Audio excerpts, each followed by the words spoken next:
You're listening to the Cantina Cast, your home for thought-provoking Star Wars talk.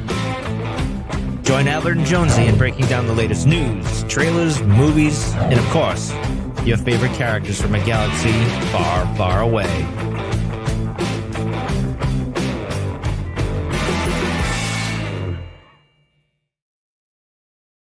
Hello, everyone. Welcome to the Cantina Cast. My name is Albert Padilla, and this is episode 602, our Andor Season 2 Final Hype show. I was going to say it's a time-honored tradition, but this show has been on forever, and so everything is a time-honored tradition at this point. But nonetheless, this is a lot of fun. We kind of give you guys all the stuff that you need going into this last week. We've got Andor coming out next week, and really lay everything out there from, the cast and the crew, budgets.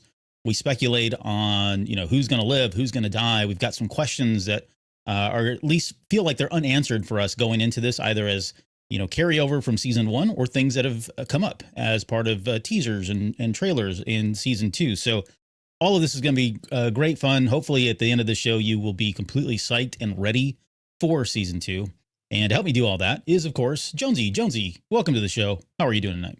I'm doing great. It's been fun being able to see some of the people starting to show up in Japan and getting some pictures of that, people picking up their badges. And then now with all of the Andor content left and right, new teasers here, some things kind of getting released on the side a little bit too, which has been kind of fun. Some scenes are finally kind of creeping out into the open. So it's fun. These are always great shows that give us a chance to kind of recap everything that's coming, speculate about what we think might be coming down the pipe, and then go crazy about who's going to live and who's going to die, and will there be a Razor Crest moment or not is going to be an interesting question this time around. Yeah. That's all anybody's really tuned in for, is to find out who's going to live, who's going to die. But you know what is not a question every single week, Albert? What is that? Our amazing Patreon members and how awesome they are to us. So a special welcome again to Help, who joined the We Are All the Republic tier. Certainly appreciate that. Welcome to the overall tribe. And a special welcome to our now part of the tribe members, Alex, Raphael, Danny, Mike, Lauren, Dante, Rist, Jackson, Chuck, Bandan, Daz, Uncle Leon, Josh, Jacob, Rita Reborn, and I've got a brand feeling. And then our Delusion Carriage members, our top tier. Now this is Rod Racing, CJ, Steve, and Rob. Appreciate everything you're doing. KTDcast.com/Patreon if you are interested in checking out the Patreon. We got a tier kind of for everybody. We have YouTube memberships if you'd like a cool badge like Alex out there in the live chat, and a few custom emojis. So if we're able to grow that, we can add more emojis and things like that. But purely, if you guys are interested in some of that, we'd love to welcome into the community and into the family on the Patreon side. Usually we have a Patreon show coming up on Sunday, but Albert, we've probably got some special stuff going on this weekend. What's our agenda there?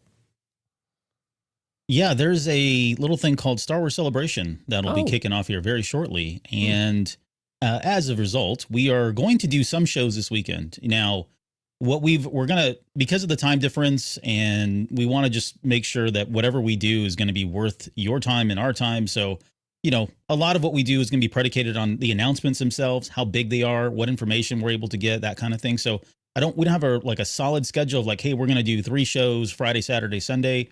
We're going to take a wait and see approach to it. We definitely will do at least 1, maybe possibly 2 shows for everyone else, like the public. And then on Sunday, come rain or shine, we'll do something for Patreon. That might be a specific special episode for Patreon members. It could be a recap of the weekend. It just really depends on, again, what announcements are made and what kind of content and features and things that come out of Celebration. So stay tuned for all of that. Make sure you guys have liked and subscribed to this channel so that you guys don't miss when we go live for our recordings. And definitely, follow us on social media where we'll be posting all of the announcements of those upcoming shows as well. Yep. On that note. Yeah, special shout out to all of our folks out in the live stream, candidacast.com/YouTube. If you're listening to this, we appreciate the download. If you'd like to come out and join us live, come and join the conversation, get your thoughts and comments up on screen. You can join these amazing folks, Alex, my Star Wars guys, Seth. We see you folks out there in the background as well. Welcome you to join in the chat. Say hi, get your comments up on screen, and get your thoughts about what you're most excited about for Andor Season 2, the final season, and all the things we expect to see, and if there's something really catching your eye or a certain theme that we're going to talk about tonight, and some of these story arcs that have been kind of lingering out that you might want to see be resolved or get explored more, let us know in the chat. We'll try to flash those up on screen and comment as we go. Yep. All right. And without further ado, let's get into this. Let's talk about Andor Season 2, everything that we know and some things that we're going to speculate on. But I want to start with, we'll start with the origin stuff. We'll get into kind of like the numbers. The budget stuff's always interesting, especially given what happened with the Acolyte and how much money is being thrown for this particular series. Then we'll get into like the cast and the crew. We'll get into some questions. We'll get into like who lives and dies, what we call Death Watch. And then finally, we'll do our Razor Crest moment. So explanation for that shortly. So this has had a weird and bumpy production road, right? Because it originally started filming season 2 back in November of 2022. Then we ran into the writer strikes. I know Tony Gilroy was one of the people that was kind of out there expressing, their opinions on the strike and all of that. And so we were very keen to what was happening. We knew that everything got paused in around mid 2023 because of the SAG-AFTRA strike. And then it didn't pick up again until January of 2024, which at that point they were pretty much, they'd done quite a bit of it, right? And so it was really just that tail end of it that they needed to wrap up. So within about 2-3 months, they got everything wrapped up. I think by all accounts, by end of February, they were done with all of that. So that's been over a year now that this thing has been sitting finished, finalized, or at least from the filming perspective. And so it's spent the better part of the last year in all the post-production stuff for special effects and what do they call the shots afterwards that they do? Special effects, all of that. Yeah, special effects. And so there's, when you see the quality first and foremost of this, let's start there. I suspect that we're going to get at least, if not better, the same quality of special effects that we got from season 1. Going back and watching season 1, there are a lot of effects that came out that I felt like were top grade for a television series. They didn't feel plasticky or they didn't feel cheap. They felt like movie quality, ILM, Lucasfilm caliber type special effects. And we see that throughout. I mean, that resonates through everything from the special effects to the sound, to the acting, the framing, the composition, the writing. Everything seems top tier, even though this is a television series. So with all of that said, that last 2-3 years now of production, I think they've done a great job. And from all accounts, what we've seen so far, everyone seems to have very much high praise, both internally and some of the people now who've just seen the episodes, right? There's already been a group that's seen at least 1 or 2 of these things in the premiere just a couple days ago. It seems to be getting a very well-received, reception. So I guess any thoughts on any of that stuff before we get into kind of the budget and all that? Yeah, what's been interesting is in the interview with Tony Gilroy a few weeks ago, they talked about the show has basically been like done really since like November, I think, something like that. So it's been sitting in the can for literally 6 months, and they're all kind of chomping at the bit to get this one out. It just shows you how expedited they got. And I think also you were talking about some of the filming delays and when they were filming without Gilroy on set. And the interview talked a little bit about some of that too, about how the actors had to step up and kind of move into these kind of leadership positions to kind of maybe not motivate the troops, but still kind of coach and guide, right? The veterans of the cast step in to fill that void. Which they were also trying to lift everybody's spirits because people were kind of down about what was going on. It was a tough time. Yeah, it was a tough time, for writers. The actors felt like they were. I mean, everybody kind of had a part in this and how they felt, and just they were trying to support one another, and a lot of conflicting emotions too. Of, hey, we still have to go to work even though it doesn't feel right. And a lot of that, of course, across the ocean and stuff too, about wanting to show solidarity, but not quite able to do that in all the ways they want. But but still, it's just kind of an interesting backstory to the general premise of the show. And I'm with you. I mean, this really does feel like a movie, and I think it came across that way in season 1. I don't remember us having a whole lot of maybe any criticism about special effects or anything that felt off. It felt very genuine. It felt very big screen on the smaller screen. I think the budget we're going to talk about here soon is going to be, it's an indication of you get what you pay for, we think. We need the viewership to kind of follow that too, to make it seem like it's worth it. But I mean, when you look at the quality of this, you're absolutely right. It's A+ across the board. They spared no expense, but I think the quality of that product is well beyond anything that we would expect from a TV show, regardless of who is kind of producing the TV show. You would expect this of like Game of Thrones type of quality, right? If that's kind of the gold standard that we set these days, is trying to emulate what Game of Thrones was able to accomplish. I think from a Star Wars perspective, Andor is really that cream of the crop. And it's great that this continues to, continue that legacy of it, about how we can do this. And I really view this as filling in that movie. I know it's not on the big screen and it doesn't seem like it's kind of come to the big screen, which is disappointing. Yeah. But it really does feel like this is, Lucasfilm and maybe Disney by extension of saying, this is your movie, Star Wars fans. Like these, you're going to get 4 of them here in the next handful of weeks. Like these are your movies, and yeah, they're on the small screen, but embrace these because that's the investment that we made in this show, is to give you really cinematic quality across the board without any kind of deviation or limitation on some of that. Yeah, that's a great point, because when you look at the trailers, the TV spots, a lot of that is being solicited as though it is like, you know, the way you would imagine them soliciting an actual movie. I mean, they're talking about how it's Emmy nominated. They've got people have really, even the way it just cut, right? The way it's cut and shown us, the trailers or the teasers especially, it feels like they are kind of catering to that. I don't want to say like, you know, snobby kind of group of people, but like the film buffs and the movie buffs, right? Those folks, it feels like it's being targeted towards those. And then you've got the trailers themselves, which feels like it's for like the everyman, where it's just like some pure adrenaline type stuff, especially when we got the full clip now of Andor in the hangar. Yeah. Right. We got to see that. So they are kind of coming at this from a lot of different angles. But make no mistake about it. I mean, this does feel like it's going to be, again, like you said, our movies, at least for now in the interim. This is what we have to kind of tide us over. So, right. Let's talk about, I want to just quickly, the synopsis that they've put together doesn't really give us a whole lot that we didn't already know. But it says the second season takes place as the horizon of war draws near and Cassian becomes a key player in the Rebel Alliance. Everyone will be tested and the stakes rise. The betrayals, sacrifices, and conflicting agendas will become profound. Rife with political intrigue and danger, Andor sets the clock back 5 years from the events of Rogue One to tell the story of the film's hero, Cassian Andor, and his transformation from a disinterested, cynical nobody into a rebel hero on his way on an epic journey.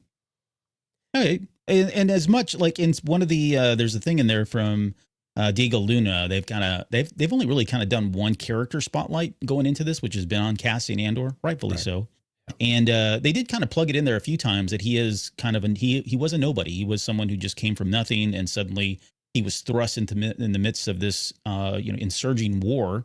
And by the end of this, and we've seen this in some of the more recent trailers and teasers, they are really promoting this idea that he is going to come out a completely changed character, now more of a leader than just a participant, and certainly more than just a nobody. So it feels like we are going to get within that 4-year time frame of these episodes, we're going to see some growth that happens there, right? It may not always be evidently apparent and right in our faces, but we're going to definitely see him come to be the person that we know him to be by the time we get to Rogue One. And just as a quick segue or mention, they've already come out and said too that this is going to pick up whenever this thing ends. We're going right into whatever that planet was. I already forgot the name of it, but where he meets. I already forgot that guy's name too. I've got it written down here somewhere in the notes, but it's going to lead right into that first opening scene with him in Rogue One. So nice transition there. This is going to feel like one massive, massive series. It almost feels like its own kind of trilogy if you really think about it. When you take season 1, season 2, Rogue One, and then pair that up right against A New Hope. It feels like this is going to become more than just, it's Cassian Andor. There's a lot more here, especially with some of the other players that we've been talking about. Yeah, were you thinking of Tivik? Is that Tivik? Yeah, thank you. Yeah, that's the guy from the beginning of Rogue One where he shoots you in the back. Yeah, I mean, it's hard to elaborate further on what you said. I think when you think about the synopsis though, and you like if there's anything that sticks out to me in some of that, it's going to be the betrayals. I think like what does that translate into? What are all of with this intrigue and the backstabbing that's going to happen and different agendas, right? I mean, the one that surfaces typically is like Saw Gerrera, right? Yeah. But I think when you look at Mon Mothma's story and some of the scene, there's a scene out there between her and Luthen, and it just has that underlying tension, right? Of we're on the same side, but it always feels like we're still struggling to work together in many ways. And we've seen this in some of the books so much, but not as much as on the screen. We saw some of it in season 1, of course, too. So I'm glad that's kind of continuing. But what other betrayals might we see, right? Is it going to be within, Cassian's camp? Is it going to be with some of his friends? I mean, some of those bonds seem difficult to, tear apart at this point and don't seem likely to happen, to be honest with you. But where is betrayal going to fit into this? Because it makes sense, right? When you're talking about rebellion, you get people that get cold feet. You get people that get scared. They get people that want to sell you out, right? And go that route. And then even when you look at like a Didrimiro and what's his name, Kyle Solera's character, Cyril Karn, like, what the heck is going on there? We'll talk a little bit about that scene briefly here, but there's a love story going on. Well, we kind of knew. Well, I told you it was going to happen. I know. After that waurhouse room or that storage true, room. Man, dude, stressful situations make bedfellows, apparently, right? I guess. Yeah, we've all been there. It's a tale as old as time, as some in the Disney world like to say. But so a great synopsis there, and give you a little flavor about what's to come here, what to be expected. Okay, so the episodes, right? We've got 12 episodes. We're going to be doing 3 episodes every week. All 3 of those episodes are going to come out at the same time. They'll all be connected, and they'll all be telling a story of 1 year. So this Andor season 1 starts at 5 BBY. This first set of episodes that we get next week is going to be 4 BBY, then 3, then 2, then 1.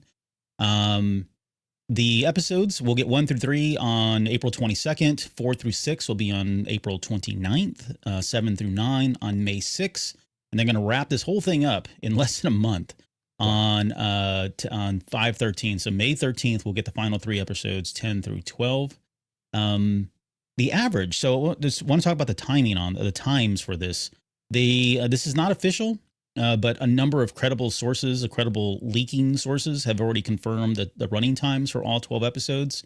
I don't have all of them in front of me. What I thought was more interesting was we've got basically an average of about 49.5 minutes, okay, compared to season 1, my heart my heart is dying a little bit now. Yeah, which compared to season 1 was 48.15 minutes. So we're 1 minute longer than season 1 episodes. If you're interested, the shortest episode is episode number 11. That's only going to be 42 minutes. So it'll never be shorter than 42 minutes, but we're never going to go over 58 minutes, which is the longest running episode. And that's the episode 9. So even the finale is less than 58 minutes, but on average, we're looking at about 49.5 or just call it 50 minutes. So this is good, right? I mean, I think I've been watching a lot of Daredevil lately, and those have been landing about 50 to 53 minutes. Yeah. That's a pretty solid runtime, honestly, because you feel like it doesn't feel like a 30-minute show, of course, realistic. I mean, I get that, right? But it doesn't feel like you're being rushed. But at the same time, it doesn't feel like it's lingering on too long or overstaying its welcome with this stuff. Not that I would expect Andor to do that, but that 50-minute mark is a pretty good mark for us to have some really good storytelling. And I'll let you speak here. You got 3 episodes, right? I mean, you've got basically a 1.5 hour movie for all intents and purposes, right? Being crammed into our schedule every single week. That's going to be crazy for us to cover. You're talking 2+ hours. Yeah.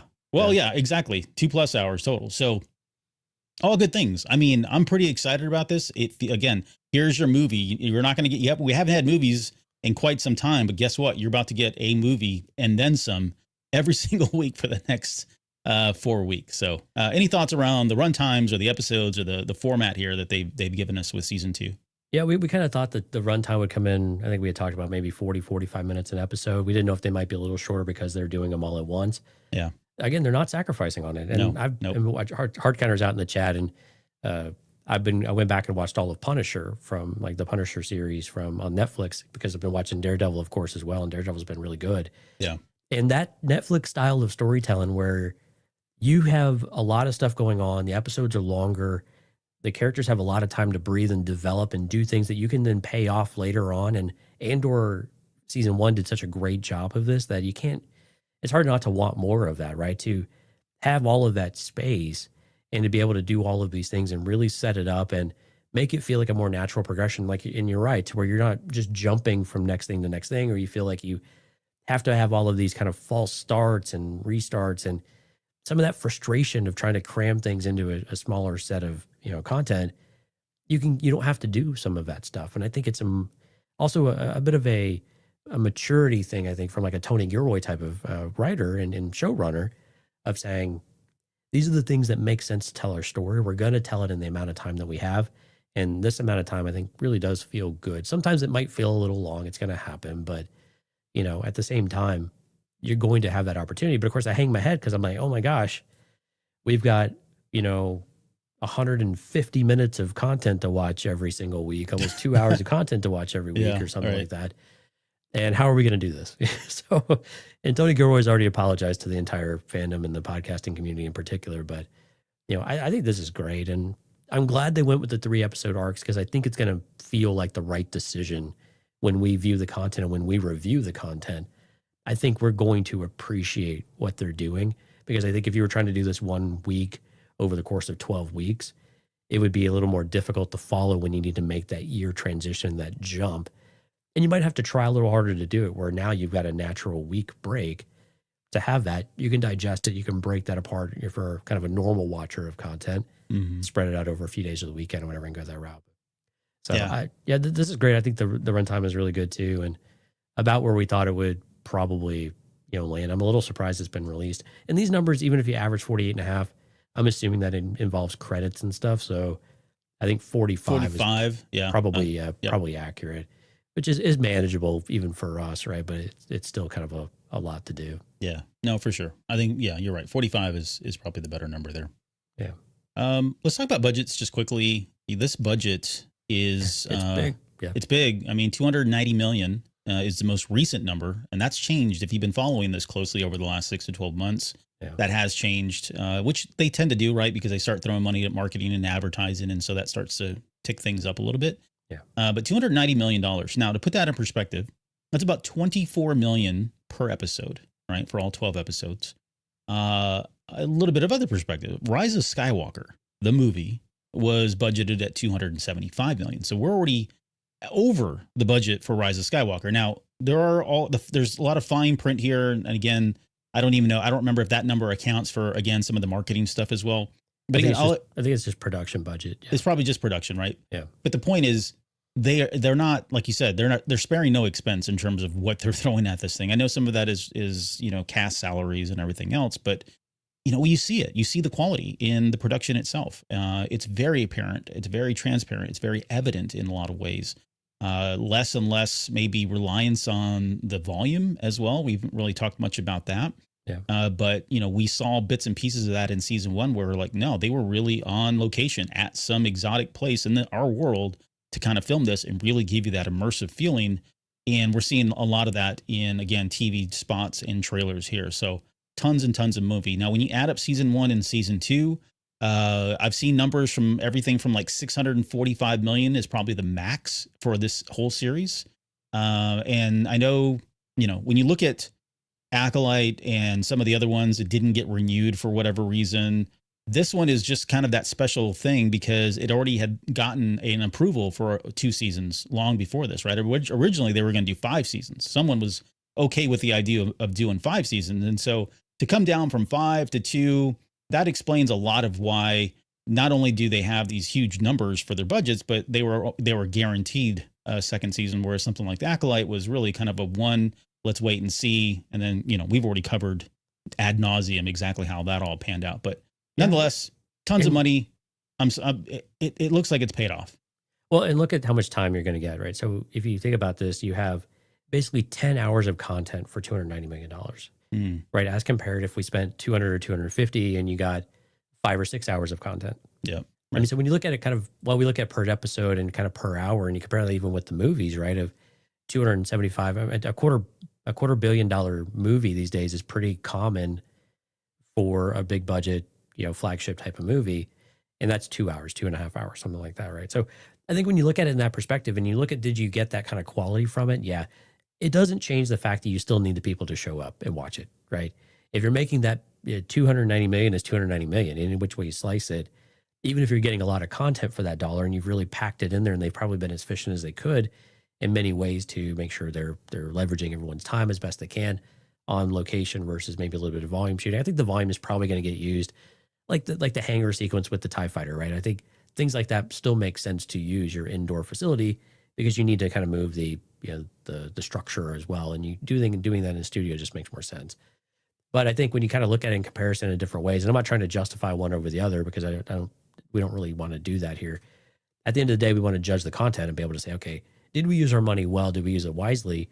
And then did that get people to show up? And that goes back to the marketing that you've said of kind of appeasing and maybe not, I wouldn't necessarily probably equate it to the upper echelon of cinema, gurus and stuff like that, but maybe more of trying to tell people like, hey, you're missing out on Emmy nominated stuff. You're missing out on award caliber content, storytelling, visual effects, overall sound design, music, you got the total package, actors, everything, man. You got everything that you could want in this. It's been recognized. Come out and give it a try. Come out and give it a show. Come out and really, invest into it and go on the journey with us. And we're going to take you for a wild ride, and we think you're going to love it, right? This is not how people consume content these days, of sitting in front of their TV for 2 or 3 hours now, so every week. So this is going to be an interesting experiment of does the kind of the traditional Netflix model of binge watching something, is that going to work in the Star Wars space? We've really not done this except in very small, short animated bursts, right? So Right. kind of new territory for us a little bit here too, to understand if this is going to, how well this is going to work. And do we learn some of the lessons like that maybe we've learned from Acolyte about maybe how we could have structured some of those shows and try something different and make sense? Let's see what happens, right? The performance of the first show was okay, so we can only go up from here, right? I think that's kind of the hope here and maybe the expectation. Yeah, and let's not forget, Andor didn't have. I mean, it had a strong opening, and then it kind of had a drop in terms of like numbers, kind of ticked and back then it upwards. started to grow back up, right? Because it kind of finished strong for all intents and purposes. Yeah, So people had to really kind of get on board with a very different way of story. It had been a number of years since we had I keep bringing up Netflix because I think when you look at the Daredevils and the Punishers and the Jessica Jones, like those Marvel content that Netflix was doing, that style of storytelling has been somewhat lost and not been doing as well and not producing near as much of that content. So Andor was kind of a flashback to that story of that way of telling stories that really isn't that far removed. But I was really happy to see it come back because you see what you get when you get the right group of people together. It could be really good. I think audiences finally got that word of mouth and that started to come up. But the problem is when you fall behind on some of these shows, it's a little hard to catch up in those numbers. Then you kind of hope it has legs, right? And we talk about that from a movie perspective. How do legs really work you how well do they work for you in the streaming space is a bit of an unknown for us, right? And you might see numbers come in over time, but what do they mean? How do the studios actually view that? That kind of gets lost on us a little bit too. Yeah. Yep. Alex says, I'm looking to the horrors. I'm looking forward to the horrors of war or rebellion, I should say. See how evil the Empire can get. Yeah. Yeah, we'll see. I mean, we know we have the Gorman massacre. So that should be evil at its finest there. Yeah. But maybe not from the Galactic Empire, right? That's more of the actual, the rebellion, or at least probably Saw Gerrera's group, which I would guess. But yeah, we had a comment on YouTube actually said I forgot who it was, apologize, but they had sent us a message, I think last night or today, and said that they didn't think it was Saw. They think it was, the actual Empire, I believe, is kind of where they were alluding to. So it's going to be interesting to see how that goes. We talked about this in the trailer show too, of is this something that Andor and company kind of spark, maybe unintentionally, but how are we going to feel about some of that? Those are the intriguing aspects I think that we can't wait to dig into each week. Yeah, right. And I think we may have brought that up, that we wouldn't put it past the Empire to actually do this, to kind of, back their own story and request more funding and more power and whatever else, right? I'm not going to put it above them, but yeah, we'll see. There are culprits everywhere that could be guilty of igniting the spark, so to speak. Lots of interesting parties. Yeah, exactly. All right, let's talk quickly on let's get into the cast and crew. I actually want to start with the score. I didn't discover this until, honestly, yesterday. I must have missed this, but Nicholas Bertel, who is the gentleman that gave us the first season soundtrack, which grew on me over time. I thought it was good. It would, as it got better and better, especially in some of those more profound scenes that we all talked about during season 1. But he's only doing 2 episodes for this series. I think they said he did some themes. He wrote some stuff already, but he didn't actually go out and, compose that. We have a gentleman by the name of Brandon Roberts who's come in and is doing the rest of the music, filling in all of the blanks there for us. So any concerns there? I mean, I know I think like me, you probably, fell in love with Bertel's work on season 1, but any concerns with this other guy, this Roberts guy coming in? I didn't realize this until you showed me this actually, so I haven't had a chance to research it, but probably not. Music is really important to us, I think, in ways. And like you said, Nicholas Bertel had a bit of a different approach to the music that ended up, as we got locked in with the series, felt very appropriate as we went on. Then we go back and rewatch the first few episodes, like, yeah, this just makes sense. This all works, right? And it fits the scenes that we're in. I have a feeling they're going to be very particular about that. And they're going to want to continue some of those themes. So I'm not saying Brandon Roberts going to mimic what Nicholas Britell was doing, but I imagine there will still be some consistency there that we can expect. And again, I think I'm always interested. It's always concerning when we bring in new composers because we're not as familiar with them, right? Are they going to, is it going to feel like Star Wars? Is it going to sound like Star Wars, whatever? But I think where my perspective is shifting a little bit is I'm excited about bringing in new perspectives on the scores.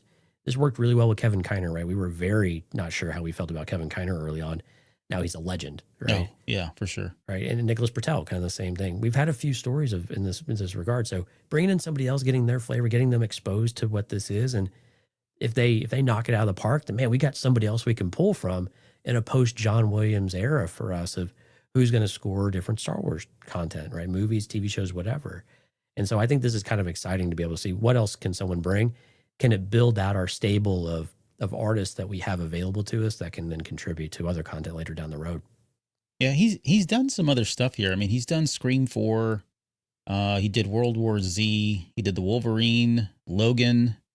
The Logan's soundtrack was absolutely phenomenal. So yeah, and I can't tell. It says additional music, so I can't tell if he was a contributor to the music, right? Helped out, or if he was kind of like the main person behind it all. But he's had some experience. I guess he's known for Logan, Thanksgiving, Underwater, and then Andor season 2. So, but yeah, we'll see. I'm with you. Like Kevin Kiner's kind of broke that mold, and said, he's if you put your faith into somebody like that, they usually will come in and do something new and certainly put their name on it and their twist on it. But everybody seems to have a reverence and respect for the original stuff, which goes back to what Britell's doing, which has its roots in the John Williams stuff, of course. So I don't expect anything to be really, weird or far out there. That's such a great point. Everybody wants to, I think, put their own little homage to John Williams and give that little tip of the cap of saying thank you. Yeah. And then build from there. So I think that I'm with you. I think that's what most composers would probably approach this as, of saying, yeah, we want to acknowledge what came before us, but then we're going to make it our own. Does it fit the content? At the end of the day, they're brought in to fit the content with that musical aspect. And I'm interested to see where it goes. And then if it pays off, man, cool. We got somebody else that we can rely on. This can be amazing. Yeah. Let's talk about the writing. So writing, interesting. They've got 4 writers for each of the years. So Tony Gilroy is going to kick things off with writing the first 3 episodes. Then we move into Beau Willimon, who's no stranger. He was one of the primary writers on season 1, gave us some of the best episodes, honestly, in writing as well. He's got episodes 4 through 6, so that's year 3. My math is correct. Then we've got Dan Gilroy, who year 2, sorry. Okay. Well, however we're counting these things. It depends on where you're starting, but we've got Dan Gilroy doing episodes 7 through 9, again, writer from season 1. Yeah. And then we've got Tom Bissell, who's wrapping things up, and he's giving us the last 3 episodes. Now, we don't have 4 directors on this. We've only got 3 directors. So Ariel Kleiman is doing episodes 1 through 6. So she's got the brunt. She's got half of the episodes are being directed by her. Then we've got Janice Metz doing episodes 7 through 9. And then a newcomer who I didn't get a chance to look to see, what they had in their background or in their portfolio, CV, resume, whatever. Alonso Reis Palacios is the gentleman who's doing episodes 10 through 12. So we got a brother doing those last 3 episodes. So La Raza, all right, good way to go. But yeah, I mean, it's I was expecting Tony Gilroy to be, a writer for most of these, but it's interesting that they gave him 3. I think it makes excuse me. I'll edit that out. I think it makes sense though, right? You want to have somebody that's going to have that consistency through all 3 of these, especially if they're being told and sold as kind of one cohesive story. It makes sense that they would do this, right? It wouldn't make sense for them to say, oh, Tony's doing episode 1 and then Beau's coming on and doing 2 and 3, but they're really all the same episode and they're going to kind of be linked together. I've seen other television shows do that. And sometimes it's jarring. Like you can totally see the writing drop or even rise up in one episode and then come back down. And I've seen other groups where they do this with directors too. In the midst of some kind of television arc, they've got different directors and it just feels like it's all kind of stitched together. I'm not talking about the sequel trilogy. But yeah, it happens a lot, right? So yeah, we've made comments about it. I know, in some of the Star Wars TV shows too, right? Yeah. That you can tell differences. Even if it all works, sometimes you can just tell the differences. Right? Yeah. I like the way that they're approaching this. Like keep Because I think to your point, when you skip a year and you move forward, because assuming these 3 episodes are going to be, pretty succinct amount of time, and they're not necessarily going to stretch a whole 12 months over those 3 Right, episodes. Maybe right, that's going right. to be the matter of a few weeks at most. Yes. That way, that change, if it's jarring, that might be okay, right? That might be all right to be able to do because your characters have changed and they've had growth and they're in a different situation. Their perspectives are shifting. I think when we look at season or year 1 or year 2, whatever you want to call it, compared to the final year, so episodes 1 through 3 versus 10 through 12, we should see immense differences in the characters about what lines are they willing to draw, especially in like a Cassian Andor. We expect to see that from Bix as well, right? We expect to see a huge arc from Bix, or at least a huge shift from Bix of where she begins and where she's going to end up as she goes through the show. So I think from a writing standpoint, it makes sense. And I think also, all of the folks in the writing team are involved throughout the entire series. So we're going to have a certain level of consistency in the writing no matter what. I have very little concerns that the writing of the characters is going to feel different. The acting of the characters is going to feel consistent. All of these things are going to fit together pretty well. Directors, again, 1 through 6 is kind of interesting. I'm curious if any of the strikes or anything may have had an effect on this, and that's why we maybe see only 3 instead of 4. I don't know. But I think it still kind of works out. And especially those 2 first seasons or the 2 first years, having the same director, there's probably a little more commonality in those than maybe we get it to as we get further on. It'll be interesting to kind of look back on this and see how much of that did we even notice, and then did it make a difference, positively or negatively, and go from there. But I think this works. I mean, if you're going to do it if you're going to do it the way they've structured this whole season, this just makes sense, right? And I'm with you. As long as we're not bouncing between episodes and we feel this kind of whiplash sometimes, or at least we feel like we're on a bit of a roller coaster and we're wobbling around with writing of characters. Are they consistent enough? And is the directing similar enough to where we don't feel like we're watching a different show every week, not just a different episode? I think that's the important part. I'm not really concerned about this at all. I think this is actually going to probably work out pretty well. Yeah, I'm not either. Like, I'm pretty excited. I have so few concerns about this show, though, to be honest with you. Yeah. It's been a while since we've gone into a series saying I don't really have much to worry about in this, Yeah. It feels like in the best ways, it feels like it's a rinse and repeat, just a lift and shift of everything that we got from season 1, with the stakes being higher and, the storytelling being more intriguing because of what we know is imminent and coming. I'm with you. Like, I have zero concerns about this. I'm just ready to watch the dang show. I think if I were to point to if I had to come up with a concern, it just might be, do the episodes drone on a little long on the political theater side, right? This was our concern in season 1 too, was do they just draw some of these out? Is there compelling enough in the political theater to keep our attention and want us to keep watching, or does it feel long, right? Does it feel like it's going anywhere? In season 1, didn't really have that much, right? Maybe a few times here and there, but on the whole, very, very, very little, right? So are we able to kind of keep momentum and not let the story sag and drag? And I think this is where the jump in between years will probably help us not feel that as much, but that'll be something that we watch. If there's a concern, I think that continues to be possible, but they've quelled most of those concerns with season 1. So if we get what we get in season 1, then yeah, maybe a little nitpicky here and there, but overall probably still all right. Yeah, I'm with you there too. I wanted to do the cast, but the cast is so huge. Good Lord, there's a billion people in here. Does it feel like there's just more story than we can get to in this season? I mean, no. we'll kind of talk about it a little bit later too, but yeah, does it feel like that at all? Like there are too many kind of things going on? Are we going to be concerned that maybe we just get to it all and get a satisfactory response or kind of conclusion to what we need? I never felt like, okay, so, and I know the criticism is out there, especially like the cereal eating type stuff and Edie.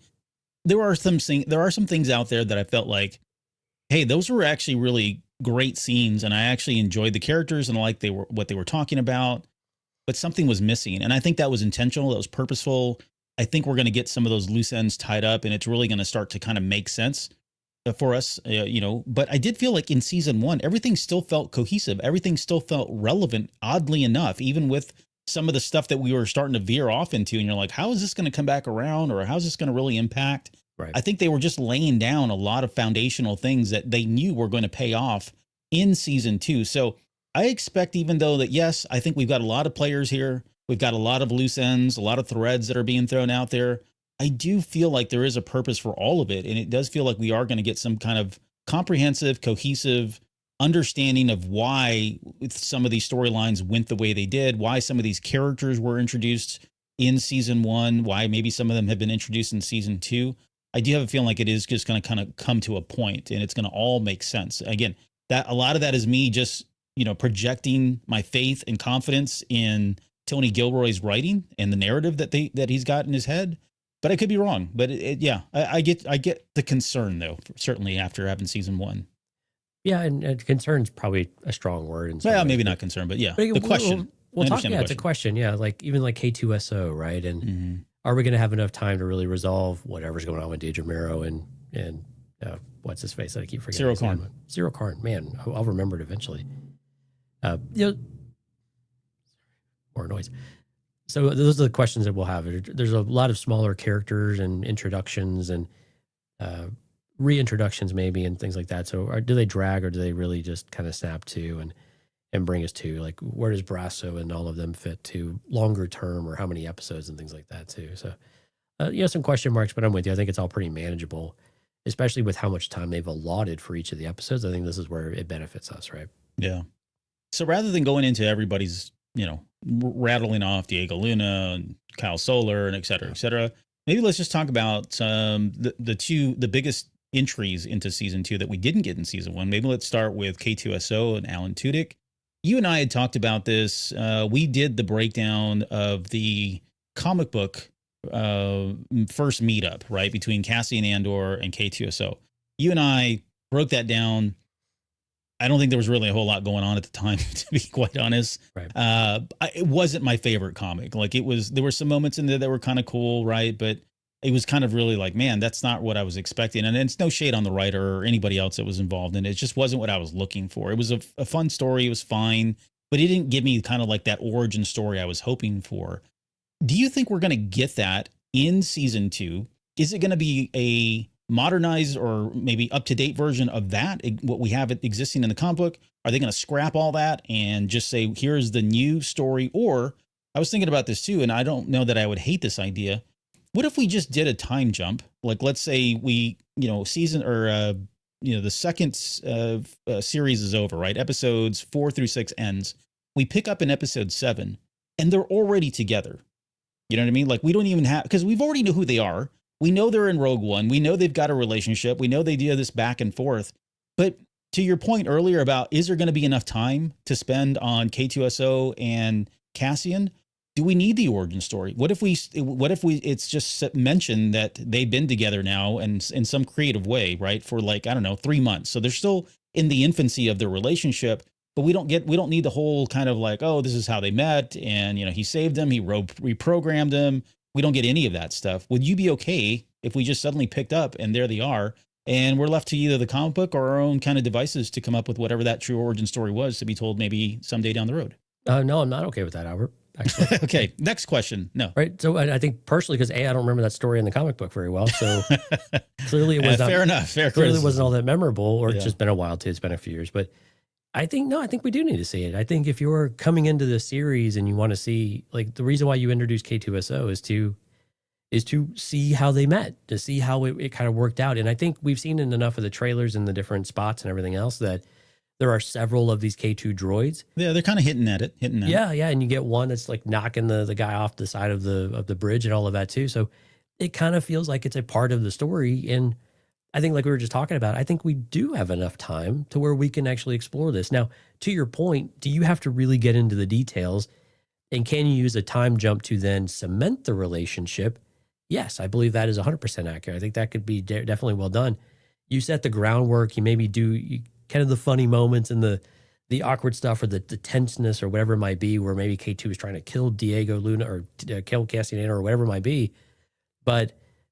And you kind of work through that a little bit, but then at some point you jump and they're more of a team, right? It's like the development of a team stuff that you've talked about for a number of years, right? The storming, forming, and norming and all that. So, or forming, storming, and like all of that. So you kind of see some of those stages, but do you have to dwell in it for 6 episodes? Not necessarily, but you can kind of chip away at it and you can use your time jumps to help you bypass a lot of all of the weeds that you would therefore be going to if you used it in the episode. So I think it's important for us to be able to see it. I think they've kind of teased it enough. And we already did all that in Rogue One. Like they're already partners and he's a smartass and whatever. So Yeah. why not give us the origin moment and some of the things they had to work through to get there? What did it take to get to where they're at without belaboring it all, you know? Yeah. Yeah. And it was just a question. I mean, like, I'm with you, especially since we've seen so many of those droids, like you said, they're definitely signaling that we're going to get some kind of, origin story. It may not be elaborate. It could be very simple where he just reprograms a droid and together they get out and that's it. Right. And then throughout the rest of that rest of 3 episodes, or maybe in the subsequent years that they show for this season, we get more of that developing, relationship. That's probably okay. Right. We don't necessarily have to have 20 minutes dedicated to exactly how everything went down. I think that's a question though of like, okay, is K2SO just like everybody else, or was there something unique about him with his programming that seemed different than the others, and that's why it started? I think that's going to be an interesting dynamic to see if there was something unique about him in the first place, or was it truly, like you said, just it was like any other droid and Cassian needed something and figured it out and reprogrammed and went that route, or was there something a little different about K2 in the very beginning that started them down that path in the very beginning? I think those are the things that could be interesting if they wanted to go that route. Are you suggesting that maybe he wasn't okay with some of the things that were happening and decided to be like a rebellious droid, and so they recruit him at that point? I think it's an angle they could definitely pursue. I mean, I'm definitely suggesting that those types of things are entirely plausible and probably an interesting dynamic to it, right? Of why would you do it in the first place except needing a droid to do something? But if there was something a little unique about his programming in the first place, or just a little odd, right, that made him more susceptible to it, freeing his and liberating his personality, so to speak, I think that would be kind of an interesting angle. We've always been curious about this with like L3 and K2SO and even C3PO and company. They've got these big personalities. Where does that start? Like, how does that get going, right? How does that work? This might be an opportunity to explore even just a teeny bit of that. Yeah. Rob made a good point. He says, I enjoyed watching how Han met Chewie. I think those things are important. Yeah, they're always subject to a lot of criticism, which I think is always probably puts the showrunners and the folks involved a little on edge. It's unfair, I think. It's tough to do because we've all worked up something in our head. So I would be totally okay to answer one of your other questions if they completely rewrote that story or only used it as a really, really rough, guidepost. We're used to the comics getting crapped on all the time. So what else is new? Yeah. Right. So right. Yep. I'm with you. Unfortunate reality sometimes, not putting down the comic side, but we just kind of get used to it. Yeah. All right. The other character is Bor Gullet. No, I'm kidding. It's Orson Krennic. Love triangle, Bor Gullet. Ben Mendelsohn returns to much praise. Like he's so well loved, outside, off screen, but certainly on screen for all the right reasons, the wrong reasons, however you want to look at it. But pretty exciting that he's coming back for this. I think, I don't know where he fits into this other than the obvious, which is, he's kind of behind the Death Star. And we know that we got glimpses of it being constructed and people are watching it. And it does feel like it is that looming shadow that we all know is coming, and the rebellion's going to feel that pressure of it coming. They don't, even if they don't even know what it is, they just know there's something that's big, massive, and is going to bring doom to the galaxy. He's got to be behind it. He's going to be front and center through all of that. What's exciting to me, and this is purely selfish and probably too far out there in terms of like speculation and theory, but I like the idea of possibly getting like a Galen Erso kind of cameo or seeing him in the series as well, because we know he's embedded in this. We had the flashback scenes from Rogue One when they were still young and kind of going through the process of really starting up and ramping up this project. It would be nice to have a check-in with him because I think he would be relevant to the story as well. He could be made relevant to the story. But aside from that, the other angle that I'm really excited about is in Star Wars Rebels, we got so much of Thrawn's side of this battle between the TIE Defender program and the Star and the Death Star, right? Right. And we got a lot of his perspective. We don't really have much, if anything, any perspective from Orson Krennic and what he's going through to justify the funds and the case for him to continue on with the Death Star project, right? And to see that kind of him vying for the attention, him vying for the power and making mention of like, oh, that Thrawn guy, right? it would be a nice way to kind of give us that counter story to what's happening. And then on top of that, just that dynamic between him and Tarkin, right? Because Tarkin is kind of, I mean, we see it in Rogue One. He takes credit for everything that was done, right? This is all his thing. And they have that big fallout in Rogue One. But just seeing that dynamic of him trying to really push to have this program turned up and running, and then he's being undercut and undermined by Tarkin, who's really trying to take credit for it all. I think there's a really cool dynamic there. It's going to be very interesting to see that side of the Empire. That may be the only side of the Empire that we kind of get through this outside of what's happening with Dedra Meadro. But it's still nonetheless going to be very interesting, I think. So that's what I'm excited about Tim coming in and bringing. But your thoughts on any of that, or what are you looking forward to potentially here? Yeah, I think if you're looking at cameos, I think you're right. I think this is an interesting space to do it. And yeah, I hadn't really thought too much about that. This is the other side of the Thrawn coin. And being able to, I don't know if we'll get a lot of detail or a lot of time with it, but just having Krennic involved, I think makes a lot of sense. And to have him plugged in and involved in that Luthen / Mon Mothma side of things, not the Saw Gerrera maybe necessarily, or the Cassian Andor side, but more on that political side, because we know the Death Star project is very political, to your point, between the fighting for the money and everything else with TIE Defender and everything else that's going on. So I think one of those characters to at least get name dropped, I think would be great. It'd be great to see Thrawn on screen, or maybe Ursa on screen. I'm not holding, we've heard from Tony Gilroy, and he doesn't really lie to us really at all. Although there's no major cameos, so not really expecting of it, but to have name drops or maybe something, a hollow image or something like that brings them up, I think would be a nice touch to, again, just kind of well-rounded, just round it out a little bit. And you just make small little connections that just make it all feel just more all-inclusive of like what happens in Rogue One, even all the way into A New Hope, right? They're already so well connected, but you can still kind of do it in the series that continues to tie you back to some of those original, pieces of content in the past, but I think is usually just a great thing to do in moderation and kind of in limited ways. So I think this is an area that could be really good. I'm excited about it. I love seeing the Death Star in its various stages of build, and what does all of that actually mean? How does that fit into the Imperial actual plan and everything going on? And like you said, with Cyril Karn and with Dedra Meadro, does that fit in anything? How aware are they of some of these activities too? And how does that change their character's perspective at all? Or does it just double down like, yeah, we've got the ultimate power in the galaxy, let's use it, type of thing, and go from there. So it'd be interesting. A lot of different dynamics. And you talk about who could be, like we talk about betrayal, things like that. Sometimes you're like, wait, I'm in this, but that seems wrong, right? And we've seen characters have that moment of saying, we believe in law and order and stuff, but what now we are seeing in some of these really extreme things, and a Death Star is pretty extreme, we need to rethink the side we're on. Yeah. All right. Well, beyond that, again, we'll get into a question a little bit later about cameos and who we can expect to see. So let's move on though. Let's move into the questions at this point. So sure. I've got a couple of questions here that I put together, and we're going to just kind of go back and forth and just give our 2 cents on what we think as far as predictions and speculation. So the first one is: will we see any more from Kenari and Carrie, who's Andor's sister? This is a storyline. Yeah. Like one of the ones that it felt so imperative, important, front and center, at least for those first couple of episodes. It's the whole reason that all of this started, right? Let's not forget he was in search of his sister. He's been in search of his sister, which got him into that nightclub, and the confrontation with the officers, which he killed, and all that, right? So it's there. We didn't get anything more of it throughout the rest of season 1. And it feels like it probably was going to be picked up in season 2. And some people would argue that no, it's buried, and it serviced the story the way it was supposed to. It's just the one thing that was kind of that initiating factor for all of this to kind of start, right? Do you think we're going to get anything here?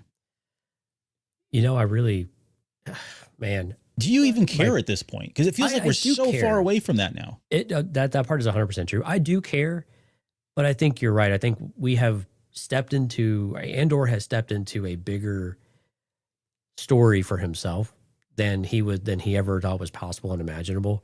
And so the story, the angle of trying to pursue his sister and the reasons why, he can still fight for his sister, like through all of this, but not necessarily ever go look for her or find her. I think it does seem like a casualty, so to speak, of the overall like what Cassian is thrown into, and there's no space for him to continue that pursuit or to be able to do it.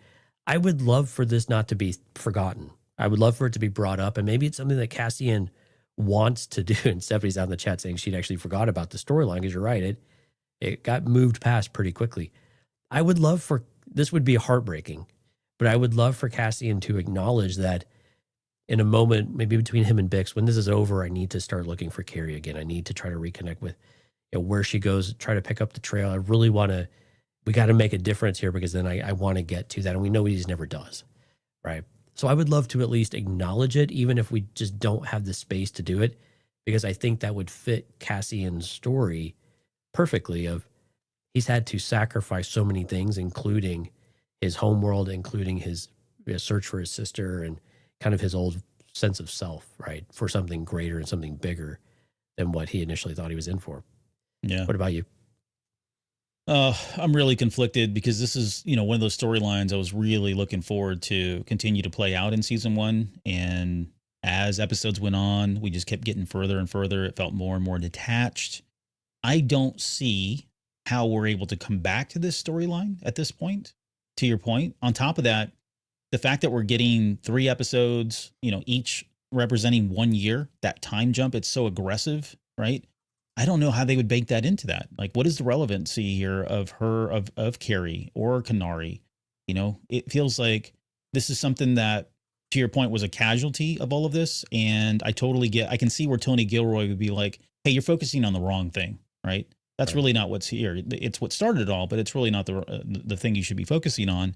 Now, that said, I don't know, maybe they tell this in some kind of a comic book, or there's a book where we get, maybe he makes reference to the fact that he's still doing it, but it's still not a focus. It's still running in the background. It's still, when he finds time, which I don't think he's going to have a lot of, to be honest, either, too, right? Like, at some point, he's just going to be like, hey. That's the thing. He's jumping from thing to thing, right? There's not much else to do. But if they wanted to hint at something like that, and later on, they give us this book that is all the stuff that happened in between everything that we saw in season 1, season 2, and Andor. And it's just him on that story of focusing on looking for his sister, even if there are dead ends and whatever, it takes him to exotic places.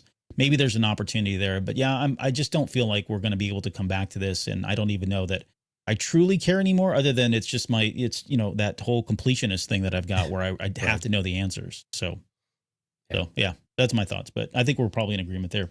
All right, well, let's talk about another backstory then. Let's talk about Luthen Rail. Like, will we get more about Luthen, about where he's passed? Is he truly a Jedi? Like, what's the story with Luthen? I mean, I want him to be a Jedi. I know that we joked about that in season 1. I thought that was a joke, man. We did. But if you think about, we talked about it. If you look at people, these I'm not going to go out there and say that it is, any kind of common opinion or thought, but I do see a lot of people talking about it now more than ever. There was the whole Kyber crystal thing that he had. Right. He definitely has got some. He's a collector of fine antiquities. Come on. Yeah, well, a nice cover up for a Jedi, right? If you think about it, he's sitting there hoarding lightsabers and everything else, right? All these artifacts and things, and under the guise of some kind of collector.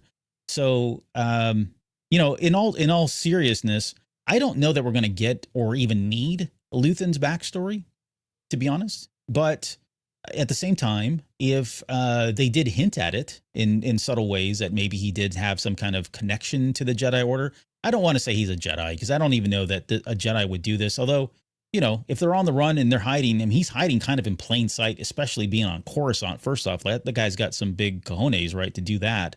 Right. But at the same time, if he did have connections to some of that stuff, maybe not. I don't know that, if he did turn out to be, then we've got a really interesting story of someone who was of the light, who followed the light, who is now going to these extremes in the name of justice.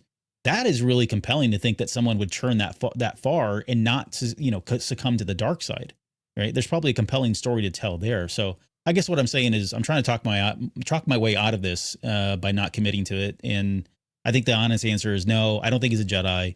At most, he's probably got connections or had some connections at some point in his past. And I don't know that his background is even relevant at this point. As much as I really want to know more about him, I don't know that it's relevant going into what we've seen so far. Yeah, and this show is really not about Jedi at all, I think is the main thing. And I think my response originally was no, and I'm going to go ahead and stick with no, and then just go from there. I'm with you. I don't think we need Luthen's backstory. I think the thing I'm more interested in with Luthen is the relationship with Clea. How is it changing? What is that dynamic looking like as they kind of go further and further? And how do him and Clea continue to manage their responsibilities within the rebellion, for their pieces of it and what they're trying to keep going? And what is that?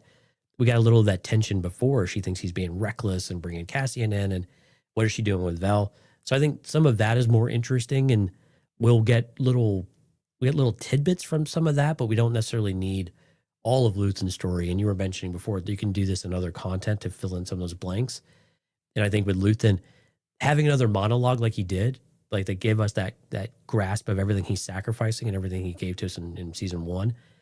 Having something, we can't forget the power of the monologue and how many we had that were amazing, right? In season 1, you can accomplish so much with a 2 or 3 minute speech, right? You can really get a great sense of the character, where they come from, their hardships, even without getting into the detail. And this team seems to be an expert at writing these things. So you can do a lot with it. So the monologue hopefully will be with us yet again. Yep, I'm with you. I just quickly, some of the comments that came up since we've been jabbering here. Rob, my Star Wars guy, says, I would love to see Thrawn and Galen Erso in the same scene. That would be awesome. That'd be cool. That'd be very cool. From a certain one excuse says, I really hope Bix isn't Curie. Ha ha. I had that. Actually, that was early on. We asked that question. Right? We did. Well, I thought it was too. And then that's going to be weird. I mean, Leia and not Luke, unprecedented. Right. I mean, they broke that seal back in 77. So I don't know what people would be that shocked. And although I don't we're know if seeing he's some pretty intimate scenes in some of the stuff. So Lord, I hope not. Yeah. There's a weird family relationship going on there, if that's the case. Yeah, Rob agreeing with from a certain point of view there as well. Yeah, I was hope so. I wasn't sure if it was that or Stephanie's comment about forgetting that Carrie existed at some point. Okay, let's keep going with some of the other questions we have here. This is a pretty good one. Who will be the love interest for Bor Gullet in season 2? Oh man, I hope it's Saw Gerrera. I mean, this is the intimacy that we really need a series like this. This one's for Steph. I didn't know. This is not a real question. All right, enough of that one. It's got to be a love story for Steph. Yeah. Will we hear more of Nimic's manifesto? Right. We got the great, speech, the monologue of him talking about it as things were kind of wrapping up there towards the end. I'm intrigued by the manifesto. I'd love to see more of what's in that, specifically around like how much of what we know the rebellion to be founded on has actually come from somebody like Nimic. I mean, don't get me wrong. They've all got their reasons and the Empire's bad. And I get all that, but it almost feels like this guy wrote so much that it feels like it is truly a manifesto, a guide for a lot of the people in the rebellion. And the way that people interpret this, whether it's like, maybe like Lutheran or some of the other groups later down the road, how they interpret it, from a, hey, let's not lose our morality over it, where you get somebody like Saw Gerrera who would pick that up and read it and go, wow, this is, justification for everything that I'm doing and more. I would love to see some kind of introspective view of how people are interpreting this. But if at a minimum, I'd love to just hear more of those voiceovers of Nimic talking and reading it, or maybe Cassian is quoting something directly out of it, or, he quotes something that Nimic said in the first season, but now it's coming out of his mouth with conviction because he's now understanding and truly realizing that this guy was ahead of his time, speaking the gospel, and this is really where he needs to be. Like this is how he's, aligned himself and now has become a leader for the rebellion. Yeah, I agree. I think that's probably where I would like to see it continue to resurface, remind us of it, and then show us how the characters are applying it, right? Mm-hmm. And if there's new parts to it that we haven't heard, that would be cool too. But I think even if we just kind of regurgitated some of the things that we brought from season 1, and you're right, just that different perspective of how they're implementing it, how they're carrying that message, and what are they doing with that message, and how is it informing the things that they do. And then, like you said, different perspectives and interpretations of it. Things can be done in a very altruistic way, and sometimes they can be done in a very extremist way. Yeah. So how does that all play out? And I'm with you. I would love to see this still be a kind of an undertone, maybe more so than anything else. It's just kind of this presence that's there. And from time to time, we do bring it up and we re-explore it, even if just subtly, to make sure that it's that consistency across from the first season. Yep. Okay. Let's see. Next question. This is yours to ask. Oh yeah, who would you like to see a cameo of in season 2? Oh boy. On one hand, I'll just get my feet up here and let you go for a no, while. I'm not going to run through the list there, people. Yeah, what you said has always been in the back of my mind, where Tony Gilroy doesn't really lie about some of these things. And he's already publicly said, look, we're not getting any big cameos. So I'm not expecting a Vader. I'm not expecting an Emperor. Yeah. See, the Emperor, I don't I know that's one you're not so sure about. I'm not so sure about. I mean, again, references maybe, but I always think about too what Dave Filoni said about the Emperor, right? Anytime the Emperor shows up, he's got to be like, something bad's going to happen, and he's going to have to be directly involved in it. And that he's the guy. Right? He's the guy. Exactly. The devil has shown up. So I don't expect him to show up. Maybe a Syndulla, like maybe Hera's father, right? That would be a nice way to kind of say, oh, look, it's somebody that most people aren't familiar with, and we've only heard about, maybe announced in Rogue One, kind of a callback there.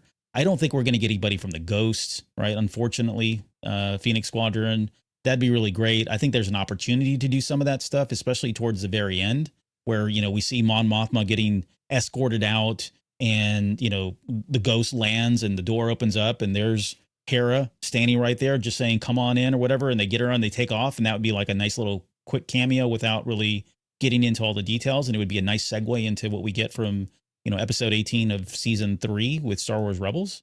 But I don't expect that we're going to get any really kind of large big cameos honestly out of this, and it keeps going back to what we've been saying with some of these questions and some of the content we've covered. I just don't know how much time we have. And certainly it's a very aggressive in terms of like how quickly the pacing is moving through these last 4 years.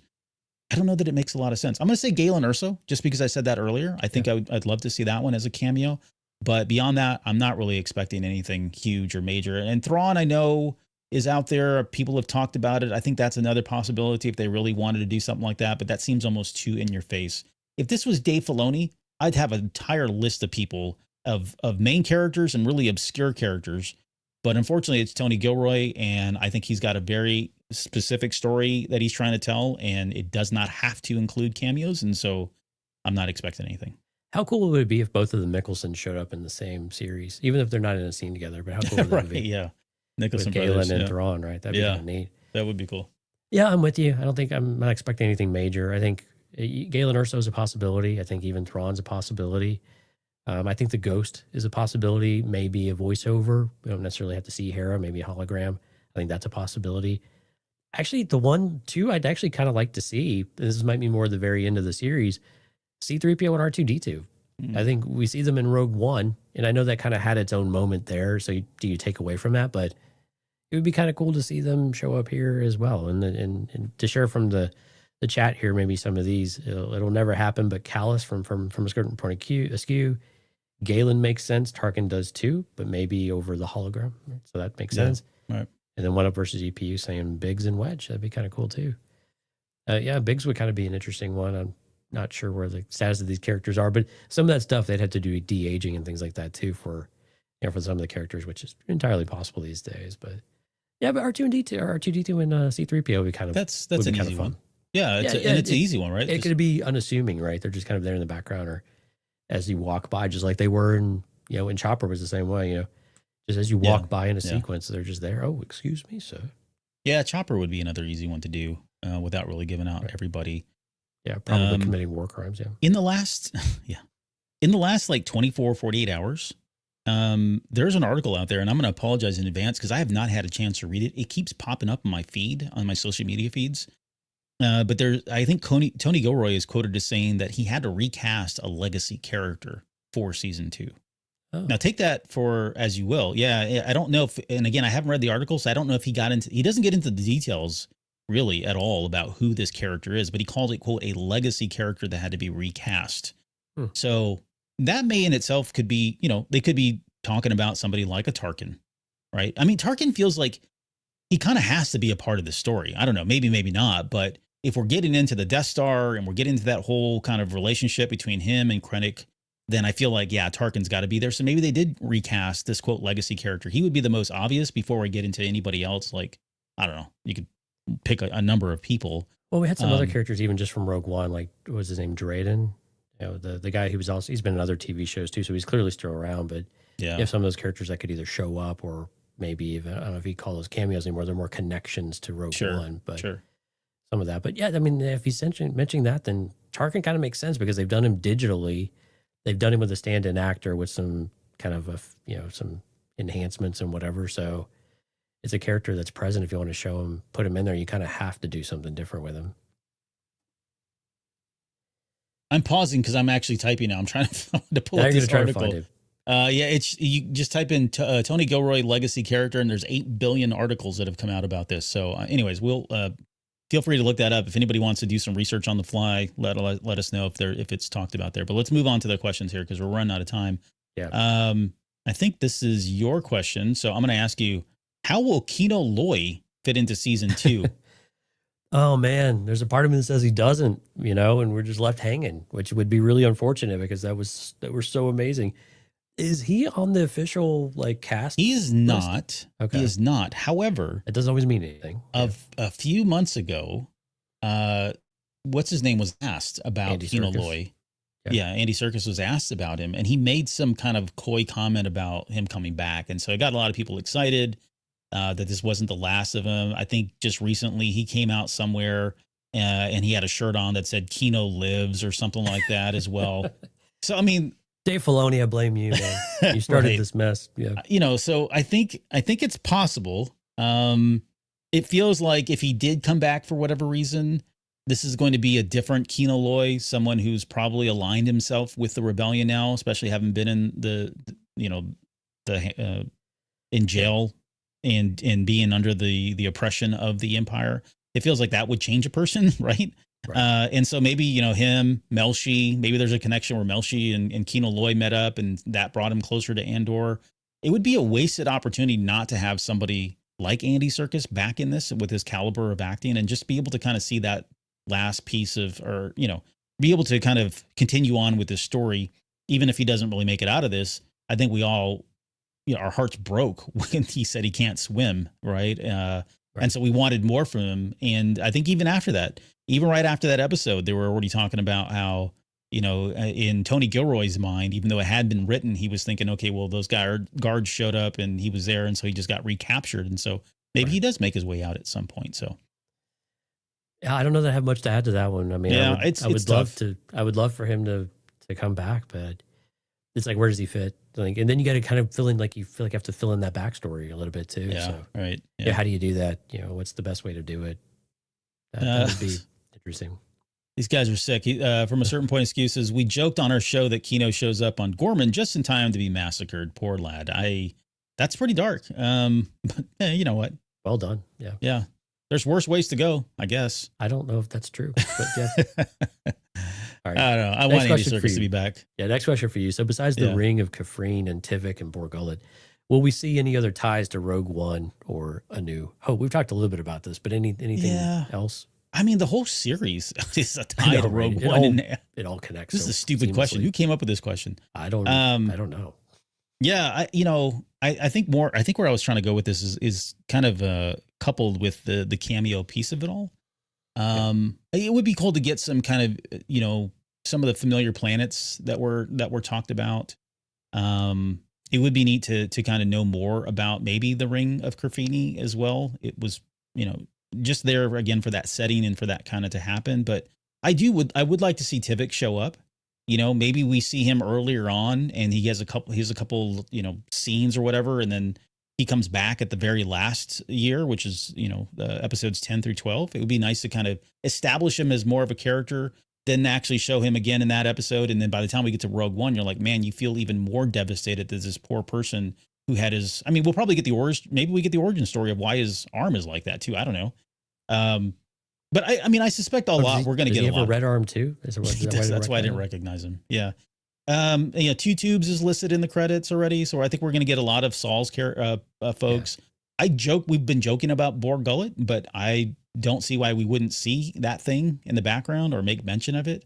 Right. I think this is going to feel very, very close and very akin. And I don't mean to sound obtuse about this, but I do feel like it is going to be more closely attuned to like what we got in for everything that we got in Rogue One. It's just the way the story's told. Yeah. You know, we've got Tony Gilroy talking about this. You've got the actors talking about this. That this really is going to feel like one cohesive story when it's all said and done. So, what about you? Anything that stands out for you outside of the obvious? No, I'm with you. It's going to tie in seamlessly with Rogue One. It's intended to. It's designed to. It's supposed to. It is.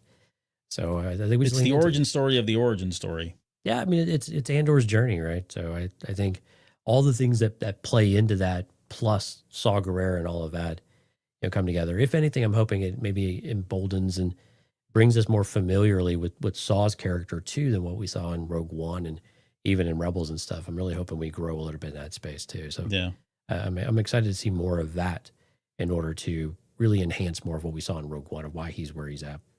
All right, 2 more questions, and we've already talked about this one, but will we get a revision of Cassian and K2SO's meeting, or will we time jump over that? What's your final answer here?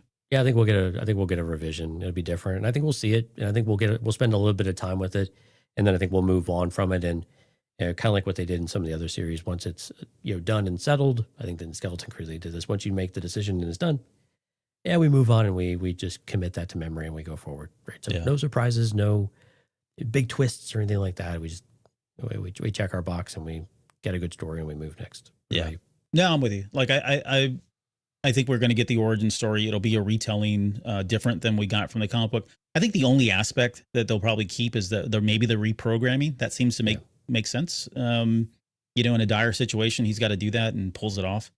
But beyond that, yeah, I think we'll get a pretty good dose of Alan Tudyk as K2SO, because I think, we're probably going to get just enough so that our hearts get ripped out even further or deeper by the time we get to Rogue One and watching K2SO, give his life the way he did for Cassian and Jyn to get away. So yeah, maybe the better question, or a different question, not better, but yeah, when do they meet? In which year group? do you think they'll meet? I'm just gonna take a wild guess and say I don't think it's in the first one, but maybe the second one. Yeah, I think that second year, that second set of episodes, I agree. I want to, and I think that's kind of to your point. If we see them have more of that time together over the stretch of more than 1 or 2 or 3 years, yeah, then you that impact in Rogue One is like you said, hits you just harder. Yep, there's just more to it, right? Yep. All right, last question. Yeah, will we see the origin of Saw Gerrera's wounds? The latest wounds, I guess. Yeah, the latest wounds. Yeah. I'm going to say yes. And I think that'll be I think that's going to be really impactful, honestly. Tragic in some ways at the same, like, it's going to be one of those moments where, like, you see it, you feel really horrible for him, but then you realize, like, man, this guy kind of put himself in this position, right? You're kind of conflicted about what he's going through and what's happened to him. But yeah, similar to like the K2SO backstory, I suspect that we'll get the backstory. I mean, he's missing both legs and he's on a respirator by the time we get to Rogue One. So something really massive happened to him. Yeah. And then when you just couple that with like all of his other appearances and the animated and everything else, just watching that progression of his character and his development, and then finally kind of culminating in that final scene in Rogue One where he, dies. Because of the Death Star, the one thing that he was trying to stop, the one thing that, it became ultimately his axe that killed him. I suspect that we're going to get some kind of an origin story. It could be maybe it's the Gorman Massacre itself. Maybe he was a victim of that, right? Things went bad and he was caught up in it just as much as he was. And that really, strengthens his resolve and how much he hates the Empire, because even though that was maybe him planning it, he blames the Empire for him being disfigured and losing his limbs and all of that, right? So he's got a new, even more profound hate for the Empire at that point. So, yeah, and I think from a certain point of view in the chat, given Diego Luna saying how many things happen this season that change how we watch Rogue One, there are going to be a lot of moments that set up things in that film and make them more meaningful. And I think this is definitely one of those things. And as we start to talk about and kind of transition into, what's going to be like a Razor Crest type of moment, will we even have one? I think the brutality of the rebellion and the corners they're willing to cut it won't be that singular moment, but I think it just might be one of those things that still linger and make you uncomfortable. And Saw Gerrera is one of those things. And almost, do we end up feeling bad for Saw if something big does happen, right? Someone who's clearly a revolutionary, but do you see this, and is there any moral ambiguity about how these things go on? But I kind of view that maybe Razor Crest type of moment this time around would be more of, do we view the rebellion the same way as this pure, embodiment of what's good? And by the time we're done with the series, because we're already seeing differences of perspective of how these things work and the sacrifices you have to make along the way. Yeah. Where do you stand on the question though? Are we going to see his wounds or how he got them? I think. So along with those lines, I kind of hope so. I think it would be good. I think Saw Gerrera, kind of like Darth Vader, we need to see him lose those pieces of humanity. And I think those are the things that chip away at it in bigger chunks as those happen. So that's why I kind of want to, sorry, I kind of jumped to Razor Crest. No, you're right. Yeah. But I think those types of things could go hand in hand of like, this is how we see Saw Gerrera. And like you said, he is killed by the one thing that he was trying to, destroy, but we lose that humanity of him and it chips away from him over time. And, it's more of a tragic story, even though one he kind of set in motion and set up for himself. Yeah. I mean, it would be very uncharacteristic of Star Wars to not make us feel sympathetic towards him. You know what I mean? Even as much as he's done with the number of atrocities that he's committed, it would be uncharacteristic, I think, of Star Wars. So I do have a feeling that we are going to be seeing him in a different light, especially, again, once we get to Rogue One, that'll be recontextualized as well. Okay, so those are the questions. Let's get into very quickly speed round on Death Watch. Death Watch. Yeah. Who lives and who dies? I'm going to give you a name. You just tell me if they live or die. If you want to provide context, go right ahead. If you want to name the murderer, the killer, please do so as well. No, I can't do that. Okay, Bix Killeen. Dead. Does she live or die? Dead. I'm with you on that. I think she's a given. She's goner. Luthen Rail. Dead. There's gonna be a lot of death in this.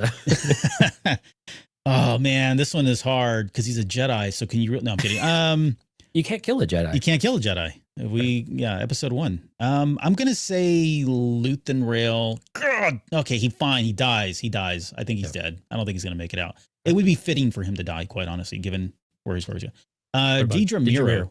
Yeah, what about you? Go this one first. Do you want to go first? I think she and Cyril Karn do not die and leave the Empire in a love boat. No, I'm just kidding. But I think they get away. I think they're like, let's just get the hell away from all of this stuff. And they probably come close to dying, but they live and they go on to just, I don't know, make babies somewhere down the road, and we never hear from them again. I'm going to go with Deidre lives, and I think Cyril Karn dies. Maybe that's just because I just want the character to die. I don't know. What about on that topic? What about Edie Karn? Live or die? Yeah, Edie will live. Yeah, she'll be. I think she dies. If Pelimoto's still alive, Edie Karn's alive. Pelimoto's got a +2 perm. That's why she stays alive. What about Perrin? Yeah, Perrin will live. He's Really? a survivor. Yeah. Ooh, I think he dies. And I think he dies because of something that Mon Mothma does.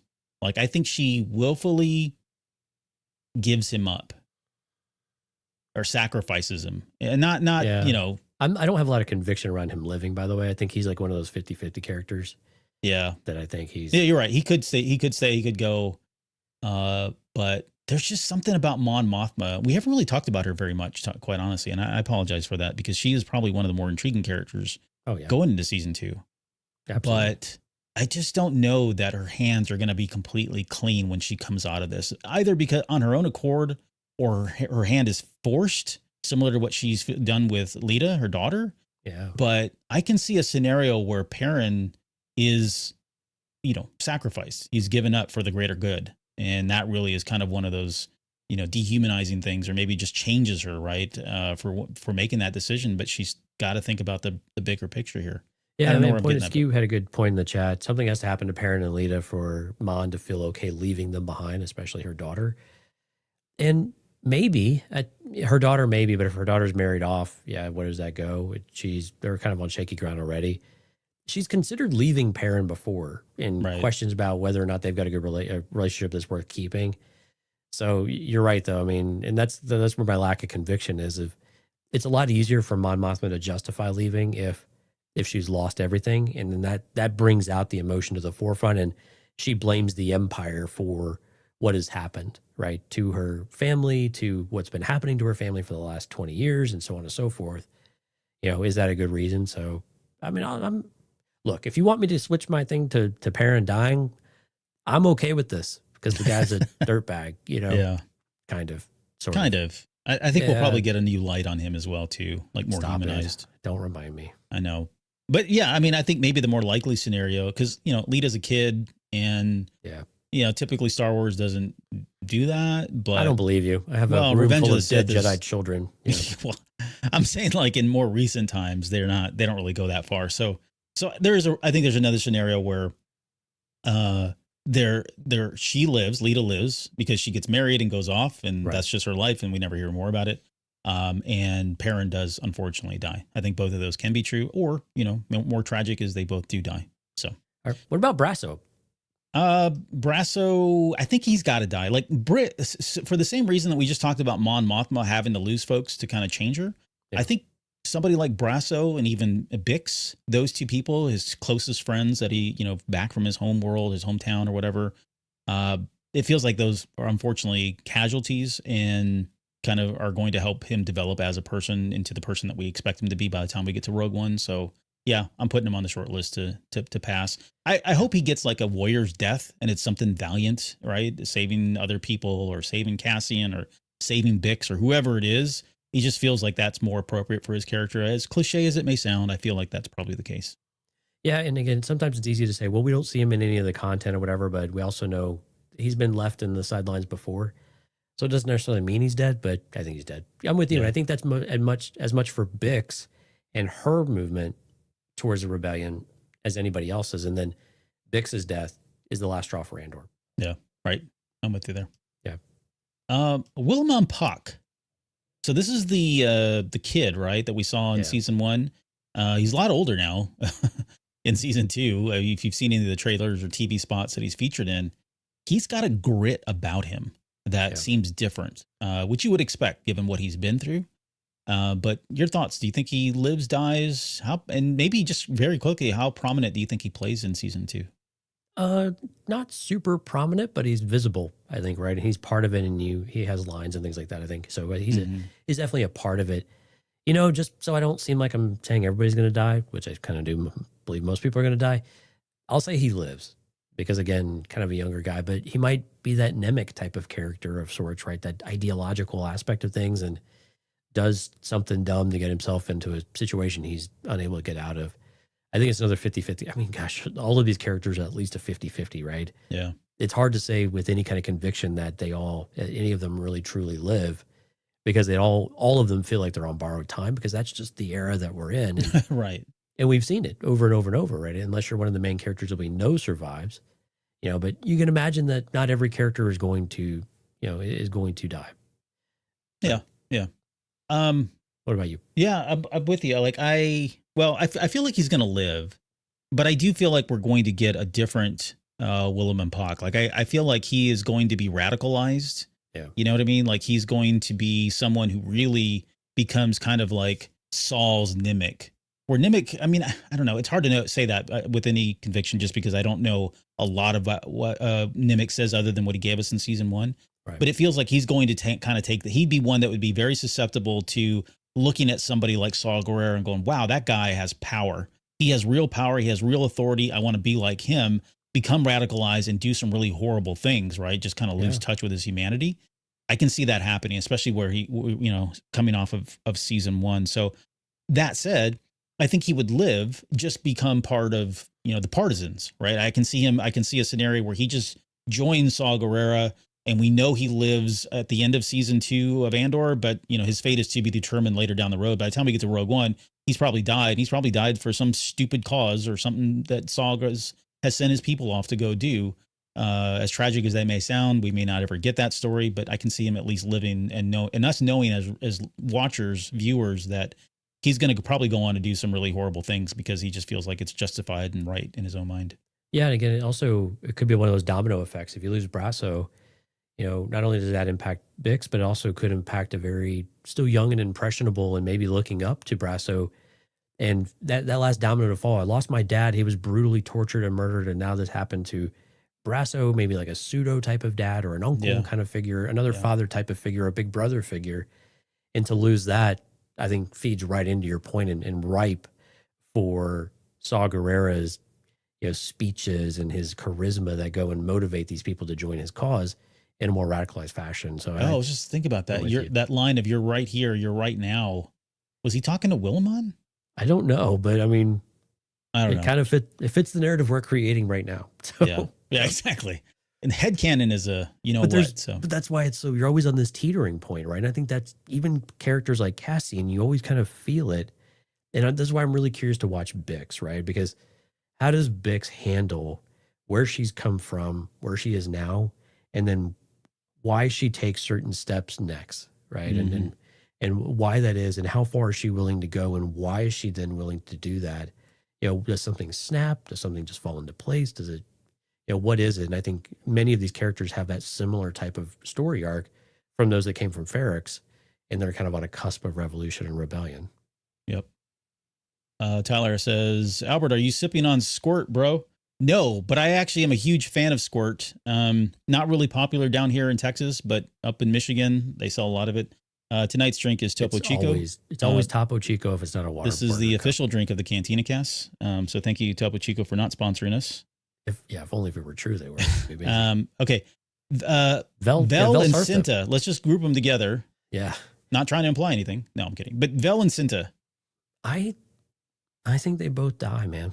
I think so too. They're kind of on the front. They're on the front lines of things, and that's why I think that's the case. Is that they're just more on the front lines. And even though there's we didn't have Clea in here, we probably need to talk about Clea too. But yeah, I think they're front and center on this. And even though Vel seems like maybe she's trying to pull away in some ways, Cinta's all in, and Vel's going to follow Cinta, right? Yeah, right. Clearly, they have they have a bond. They've got emotions, but the rebellion comes first in Cinta's perspective. That was what they agreed on, is what they told us in season 1. And they take whatever's left is what they can take. I think Vel is more committed to some of that and making sure that Cinta's there. And I think that's probably what's going to happen. And maybe it's a beautiful type of tragic moment if it happens, but we'll have to see. But I just think they're on that same trajectory, and being where they're at on the front lines, it just seems like a preordained type of event. What about you? Yeah, this is a 50-50 for me. On one hand, I like the idea of Cinta really kind of doubling down and really putting this whole initiative first and foremost. But at the same time, that's what gets her in trouble and ultimately leads to her death. And then having that scenario where Vel lives and is looking back at this and going, I tried to stop her, or I tried to put our relationship first, and that never happened. And look what it got us. Look what it got her, right? Kind of thing.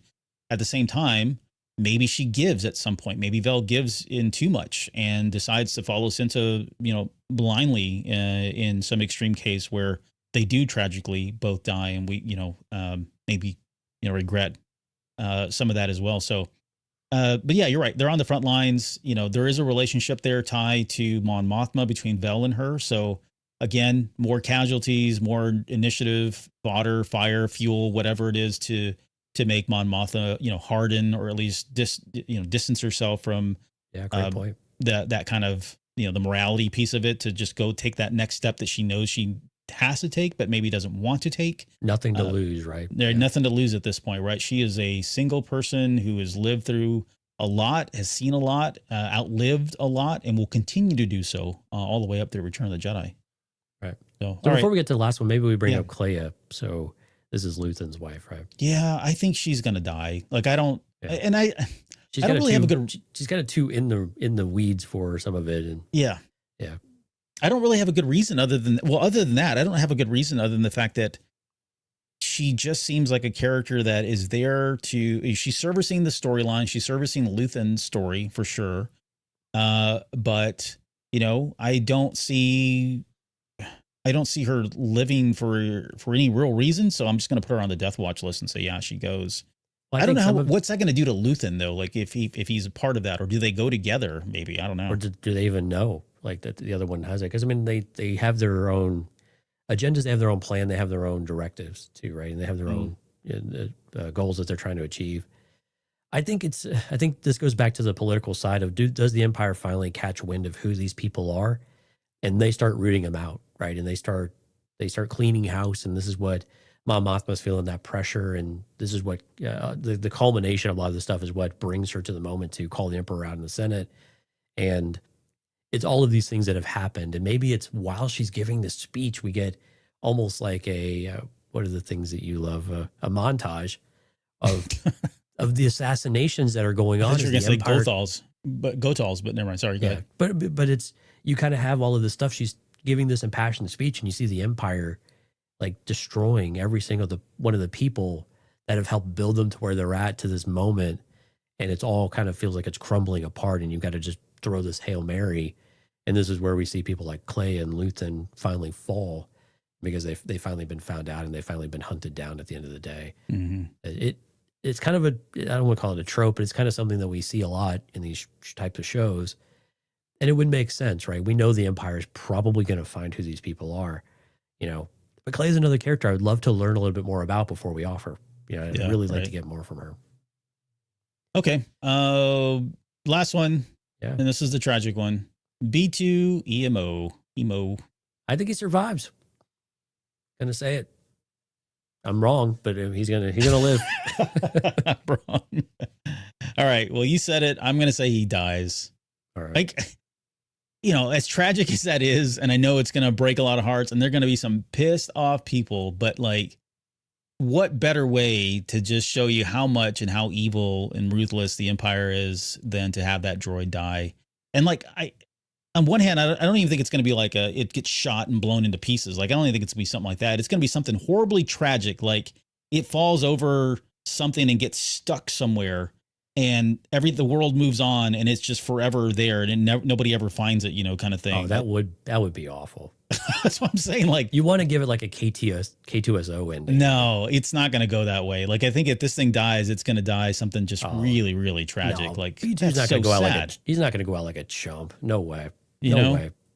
Like, he gets left behind on some planet, and that planet, turns out to be, I don't know, Alderaan or whatever. I don't know, but it's just an ice planet that just freezes to death. Exactly. Just you runs see his out of battery fuel. just wink out. Yeah, exactly. That's how he would go. I don't know. What kind of person are you? I don't know. The kind that does this show. All right, Razor Crest moment. So I've kind of shared my perspective. What about you? Are we gonna get one? Well, the question I had in here is, can we expect one from this series?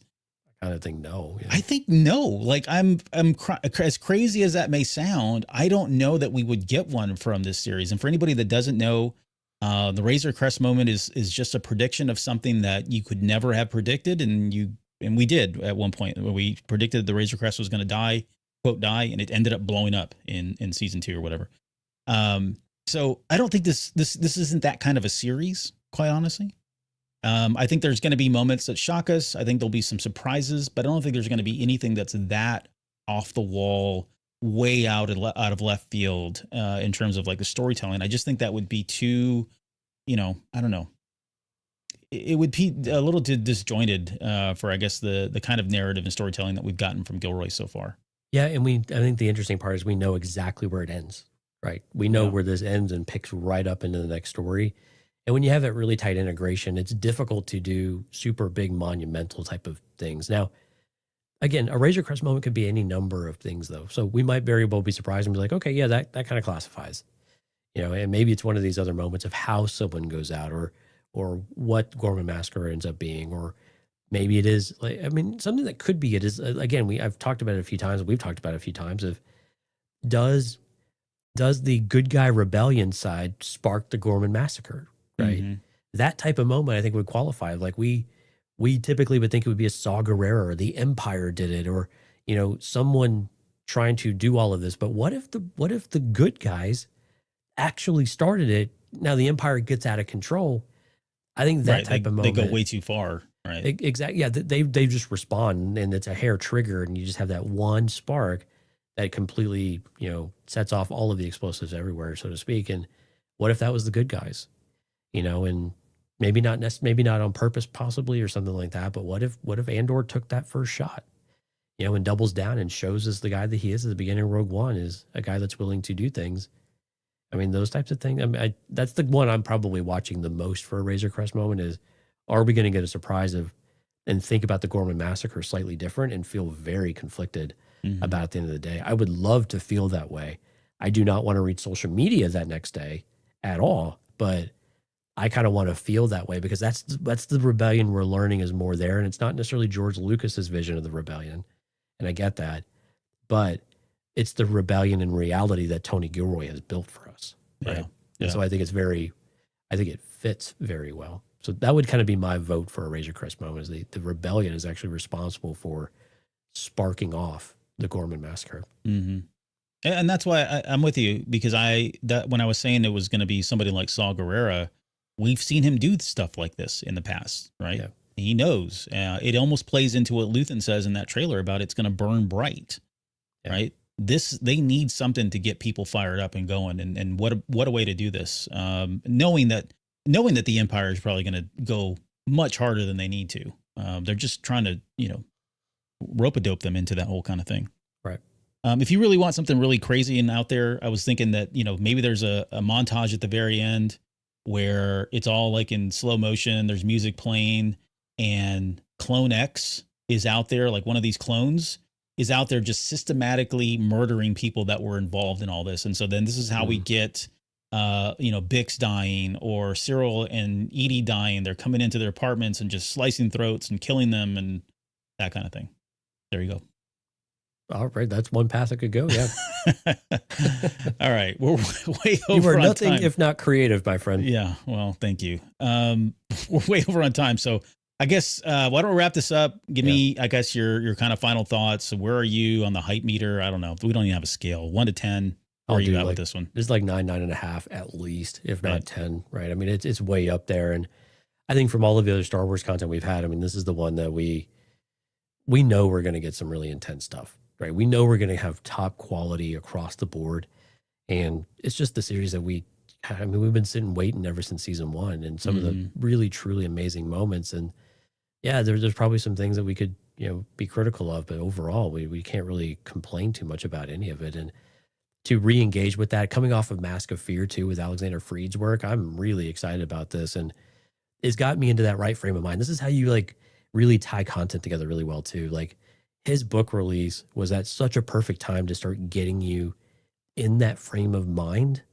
And then to step right into this, I think is going to feel really good. And it's going to feel like you really understand Mon Mothma type of character, Saw Gerrera type of character pretty well, of where they're at. And you're going to feel more comfortable with where they were maybe than what we saw in season 1 and then coupled with season 1. So really cool, just synchronicity there between the content. So this is something I can't wait for it to get here. We're less than a week away. Today's Wednesday. We're going to get it here on Tuesday. And man, super excited for this to hit our doorstep. Where are you at on the scale? And why is it not, why is it not a 12? It's 11. It's very easy for me to get excited about Star Wars, right? Star Wars Resistance. No one said that ever. No, I was excited. But at the same time, this is just something different. Like this is truly something special. And I don't want to, be really dramatic and say I've never been more excited for a TV series or anything from Star Wars. But I've never been more excited about the TV series or Star Wars. Like it's at that level, for all the reasons you just said. And I don't think we're in the minority. I think if you're a Star Wars fan, if you've given this series a chance, you've grown to love it and can appreciate, again, the caliber. It does feel like that gold standard now for Star Wars television in general. It's certainly up there with the best of the best, in my opinion. But it's not hard to get excited for Star Wars, but there is something very unique. There is something very special that's happening with this series. And, in some regards, it's kind of unfortunate that we're not getting any more of Andor and that it doesn't seem like we're going to get any more from Tony Gilroy. But it does feel like they really have poured everything into this, from the writing, the directing, the cinematography, the acting, the music, the special effects. I don't know that we'll ever get anything like this again. I mean, things have to change, I think, right? Especially given kind of where we are financially and with Disney and what they're kind of going through right now. It doesn't feel like we're going to rise to this occasion again here anytime soon. And that's probably okay. I think there's other ways they can still give us something truly remarkable and special, but it does feel something special. And I don't know, like, I'm with you, like reading Mask of Fear, reading Rebel Rising, having watched, Star Wars Rebels and season 1 and season 2 and Rogue One, there's something really unique about our experience having gotten to see this whole kind of thing play out over a number of years now. But at the same time, I think there is still, if you didn't read that book, or, you didn't read the books, or you didn't watch Star Wars Rebels, I think there are people out there that are going, man, I came in to Andor season 1 and I really like Andor season 1. And I got here because of Rogue One. I think they're just as excited and just as hyped to kind of see what season 2 plays out because of what season 1 delivered, right? There's just something about the quality that we got from that first season that really set that gold standard, that really brought a lot of people into the fandom, and now have, unfortunately, this expectation that, hopefully maybe they don't, but they have this expectation that this is what Star Wars content is. This is what Star Wars content should be. Like, this is what we've always wanted Star Wars television to be. As much as I've loved all of the other series as well, this is what we've always thought it would be. And I imagine at some point when Lucas and what's the guy, Rick, right? We're talking about, hey, we want to bring Star Wars television to the small screen. This is probably what they were envisioning to be like. It was kind of a rocky road to get there, and we've had some bumps and ups and downs, but this is it. So yeah, it's through the roof, honestly, on this one. And I just can't wait to watch it. I mean, I'm so excited about it. Yeah, I think the excitement I have for the season is pretty close to like what we had for Mandalorian season 1. They're both like just at the top tier of that, of just exciting, very different ways, of very different content. The Mandalorian really felt like a George Lucas type of inspired serial type of show. Mm-hmm. Whereas this one, you had this weird political intrigue that we never really thought we'd be super excited in, but has somehow made it ultra compelling to be able to want to watch this stuff for the better part of 10 hours over the next month. So. It's the writing. It's Gilroy. I mean, you ask any one of those actors and they'll tell you the same thing. It's 100% Tony Gilroy. Yeah. So. It's, when you get the right people, I mean, you can make magic. And I think that's the story. You mentioned Gold Standard, Albert, and I can't help but think of our amazing people in our live stream when I think about Gold Standard, and want to give a special shout out to say thank you to Alex, My Star Wars Guy, Steph, Millennium Workshop, Music Train, Hard Countered, One Up versus CPU, From a Certain Point Askew, Qui-Gon J, Tyler, all the folks in the background. Thanks for coming out. We certainly appreciate it. We hope you enjoyed our final hype show. We hope you're excited. What is your rating for this season, and what are you most looking forward to? Who did we get right and who did we get wrong on the Death Watch list? Leave us a note in the comment. We would invite you to give us a like button, cantitacast.com/YouTube if you're listening to this. We'd love to get your comments and be able to reply back to those as well. Thanks for everyone who's left us comments in the past. We really do appreciate your engagement, and just you stopping by. Make sure you subscribe and like. We'd love to see you again very soon. Yeah, very humbling, as always, for everybody that supports the show in whatever way, in whatever capacity you support the show. Okay, we're going to close things up. Reminder, we've got some shows coming up this weekend. We're kind of keeping it loose right now. We'll make a determination about when and where and all that based on, or when and what time, based on what the content is announced and what we get out of that. So definitely 1 or 2 shows this weekend. We definitely have a Patreon show for you on Sunday. A lot of this is just going to, again, be kind of predicated on what we get out of Celebration. So just keep that in mind. Make sure that you guys are subscribed to the YouTube channel, ring the bell, do all that stuff so that you get notified when we do schedule these, and keep following our social media feeds. We'll be advertising all of the upcoming shows. With that, Jonesy, any final thoughts, words, anything else before we get out of here? No. Hey, happy Andoring, folks, and happy Celebration. And hey, by the way, go get your Revenge of the Sith tickets. Revenge of the Sith tickets for the movie theaters are available now. So make sure you go see it in your local theater and relive all of the excitement of 2005. Yeah, that's going to be a really fun special. Can't wait for that. So, all right, guys. Again, thank you all for joining us, and we'll see you this weekend, and we'll see you soon.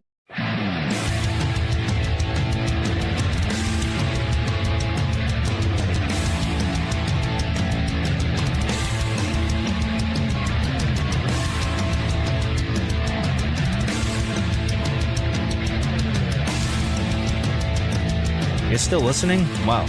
That's amazing. Well, I'm here to give you the disclaimer. Normally we do a big, long, drawn-out disclaimer thing saying what's what and who's what and all that other stuff, but I think you guys kind of know that Lucasfilm and Disney have no affiliation with us at all, and we have none with them. We talk about Star Wars, which is their property and all that other good, fun stuff, but I think you can tell which is our stuff and which is their stuff. If you can't, well, then send a lawyer to send an email to me, and I'll be glad to chat with them. Other than that, you know what's what, so that's your disclaimer.